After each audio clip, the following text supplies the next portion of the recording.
আপনারা দেখছেন AGT live 24/7। आप देख रहे हैं AGT live 24/7। You are watching AGT Live 20.7।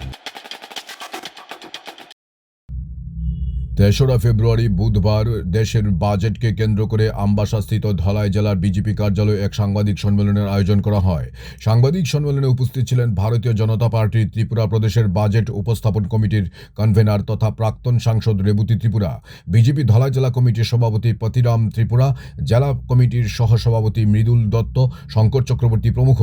বাজেটের উপর প্রতিক্রিয়া দিতে গিয়ে প্রাক্তন সাংসদ রেবতী ত্রিপুরা AGT লাইভ 20.7 এর সংবাদ প্রতিনিধিকে বলেন, bureau report AGT live 20.7। Dhalai জেলার মাননীয় সভাপতি শ্রদ্ধেয় শ্রীযুক্ত পতিরাম ত্রিপুরা মহোদয়, উপস্থিত আছেন ভারতীয় জনতা পার্টি ধলাই জেলা কমিটির সহসভাপতি শ্রদ্ধেয় শ্রীযুক্ত শঙ্কর চক্রবর্তী মহোদয়। আমি অনুরোধ করছি আমাদের আজকের এই সাংবাদিক সম্মেলনে মূল্যবান বক্তব্য উপস্থাপন করেন। বাজেট সম্পর্কে প্রথম কথা হচ্ছে, এবারের বাজেট অন্যান্য বাজেট থেকে একটু অন্যরকম।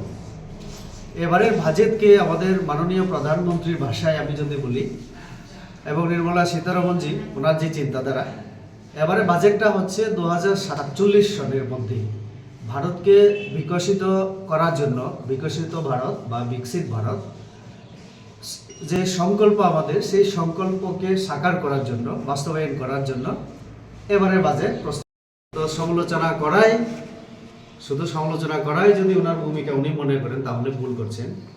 ওনার গঠনমূলক সমালোচনা আশা করেছিলাম, কিন্তু উনি শুধু নেগেটিভ সমালোচনাই করেছেন, নেতিবাচক অর্থাৎ আশাহীন। কয়েকটা উদাহরণ দিলে উনি ওনার উত্তর পেয়ে যাবেন।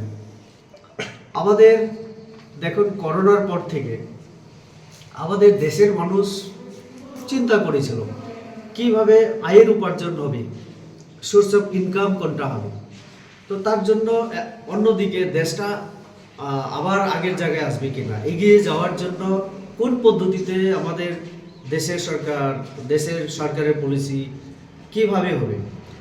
তো সেই জায়গায় এবারে যে বাজেটে আর একটা বিশেষ দিক হচ্ছে যে আমাদের ক্যাপিটাল, সরকারের যে ক্যাপিটাল অর্থাৎ খরচা করার জন্য সরকারি টাকা বেশি করে ব্যয় করার এবারে লক্ষ্যমাত্রা ধার্য করা হয়েছে। হতে হলে সরকার প্রথম খরচা করবে। এই খরচাটা কোথায় হবে? ইনফ্রাস্ট্রাকচারের ক্ষেত্রে, এই খরচাটা হবে সামাজিক নিরাপত্তার ক্ষেত্রে, এই খরচাটা হবে আমাদের স্বাস্থ্য ক্ষেত্রে, এই খরচাটা হবে শিক্ষার ক্ষেত্রে, এই খরচাটা হবে আরও বিভিন্ন দিক উন্নয়নের ক্ষেত্রে, কৃষকদের জন্য, যুবকদের জন্য, বিভিন্ন ক্ষেত্রে। উন্নত দেশ করতে হয় তাহলে আমাদের ইনফ্রাস্ট্রাকচারের দরকার। সেই ইনফ্রাস্ট্রাকচার আমরা সব দিক থেকে যদি আমরা বলি, তাহলে সেখানে সামাজিক দিক থেকে হোক বা পরিকাঠামো যে সড়ক কানেক্টিভিটির দিক থেকে হোক, অর্থাৎ সেখানে ইনফ্রাস্ট্রাকচারের কথা বলা হয়েছে। তো কাজে এবারে ইকোনমিক্স এবারের যে বাজেটে সেই ওয়ার্ল্ড ক্লাস আমাদের ইনফ্রাস্ট্রাকচার দেওয়ার জন্য সেখানে চেষ্টা করা হয়েছে। বলতে গেলে যা যা প্রয়োজন তার যে মূল ভিত্তি সেটা বা ফাউন্ডেশন দেওয়ার তিনি চেষ্টা করেছেন। একটা দেশ যদি অর্থনৈতিকভাবে শক্তিশালী না হয় তাহলে সেই দেশ কখনো উন্নতি লাভ করতে পারে না। তার জন্য এবারে বাজেটে ভারতকে একটা অর্থনৈতিক দিক থেকে একটা শক্তিশালী দেশ হিসেবে গড়ার জন্য এবারে বাজেটে লক্ষ্য রাখা হয়েছে। এবারে বাজেটে আরেকটা দিক আমরা দেখি যে দেশ শুধু অর্থনৈতিক দিক থেকে নয়, আজকের দিনে এই কম্পিটিটিভ দুনিয়ায় সামরিক বা প্রতিরক্ষার ক্ষেত্রে যদি শক্তিশালী না হয় তাহলে সেটাও আবার সম্পূর্ণ শক্তিশালী দেশ হতে পারে না। আমরা দেখেছি ভেনেজুয়েলায় আমেরিকান আর্মি গিয়ে রাষ্ট্রপতিকে ধরে তুলে নিয়ে যায়। তো সেটাই প্রমাণ করে আজকের দুনিয়ায় যে ডিফেন্স সেক্টর আমাদের কতটুকু শক্তিশালী হওয়া দরকার। এই খরচার উদাহরণ আমি যদি আপনাদের বলি, সন এবং পার্সেন্টেজ আপনাদের বোঝা খুব সহজ হবে। ডিফেন্স, আমরা এক সময় চীনের সঙ্গে ভারতের যখন যুদ্ধ হয়েছিল সেই 60-র দশকে, আমাদের 3জন বিএসএফ একটা রাইফেল নিয়েও যুদ্ধ করেছিল, আমরা শুনেছিলাম, কারণ সবার হাতে বন্দুক ছিল না। এবারে সবার হাতে বন্দুক, কিন্তু উন্নত মানের বন্দুক দরকার। অন্যান্য শত্রু দেশের চাইতে আমার সেনাবাহিনীর বন্দুক আরো উন্নত মানের হওয়া দরকার। তো তার জন্য ডিফেন্সের ক্ষেত্রে সবাইকে আমাদের প্রদেশের সিদ্ধান্ত অনুসারে আজকে ধলাই জেলায় আমার পালা আপনাদের সঙ্গে বসার জন্য।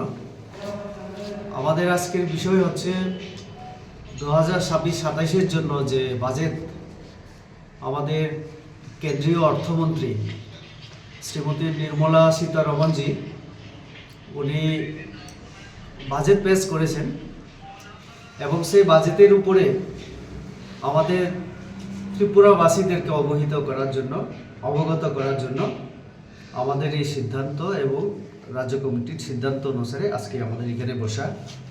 এবারের যে বাজেট, এই বাজেটে অনেকজনই ইতিমধ্যে আপনাদের মিডিয়ার মাধ্যমে আমরা রাজ্যবাসীর সামনে আমরা তুলে ধরেছি। মাননীয় মুখ্যমন্ত্রী শুরু করেছেন 2 তারিখ আমাদের রাজ্য কার্যালয়ে, এর পরের দিন অর্থমন্ত্রী, আজকে আবার আগরতলায় আমাদের জনজাতি কল্যাণ মন্ত্রীও প্রেস মিটের মাধ্যমে সেটা তুলে ধরেছেন রাজ্যবাসীর সামনে। তাহলে দেশের নাগরিক কোনোদিন সুখী হতে পারবে না। তার জন্য আমাদের স্বাস্থ্যক্ষেত্রে হেলথ সেক্টরকেও বিশেষ গুরুত্ব দেওয়া হয়েছে এবারে বাজেটে। যে আমাদের উত্তর পূর্বাঞ্চলে বিশেষ করে ট্যুরিজমের যে বিশেষ করে বুদ্ধিস্ট যারা আমাদের বুদ্ধ ধর্মের উপরে যে সার্কিট করে এই রিজিয়নটাকে একটা ট্যুরিজমের একটা মানচিত্রে আনার জন্য বিশেষ চেষ্টা নেওয়া হয়েছে। আমি যদি সংক্ষেপে আপনাদের সামনে আমি তুলে ধরি, সমালোচকরা বিভিন্নভাবে বিভিন্ন সময় কথা বলেই থাকে। আমি দেখেছিলাম আমাদের বিরোধী দলনেতা উনি ওনার প্রতিক্রিয়া বলেছেন এবারে বাজেটে উনি কিছুই দেখতে পান না। তো উনিও মন্ত্রী ছিলেন, ওনারাও রাজ্য চালিয়েছিলেন। বাজেট তার অর্থই হচ্ছে যে 1 বছর এই রাজ্যের জন্য কি খরচা করবেন বা দেশের জন্য কি খরচা করবেন, তাতে খরচা ধরা হয়। আর খরচা করার জন্য এই যে টাকা আসবে কোন জায়গা থেকে, অর্থাৎ তার যে আয়টা সেটা দেখানো হয়।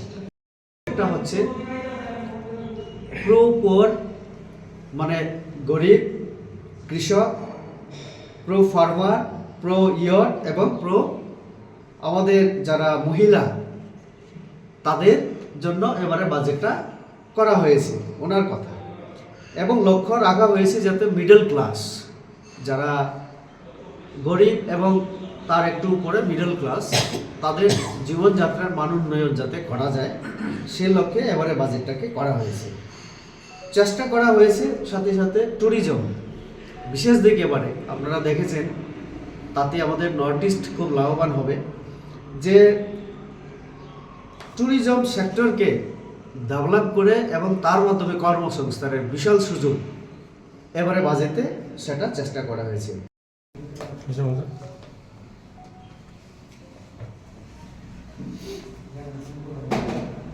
ये न्यूज़ कंटेंट देखने के लिए शुक्रिया। अगर आपका कोई सुझाव है तो हमें कमेंट कीजिए, सब्सक्राइब कीजिए AGT Live 24/7। Thanks for watching AGT Live 24/7.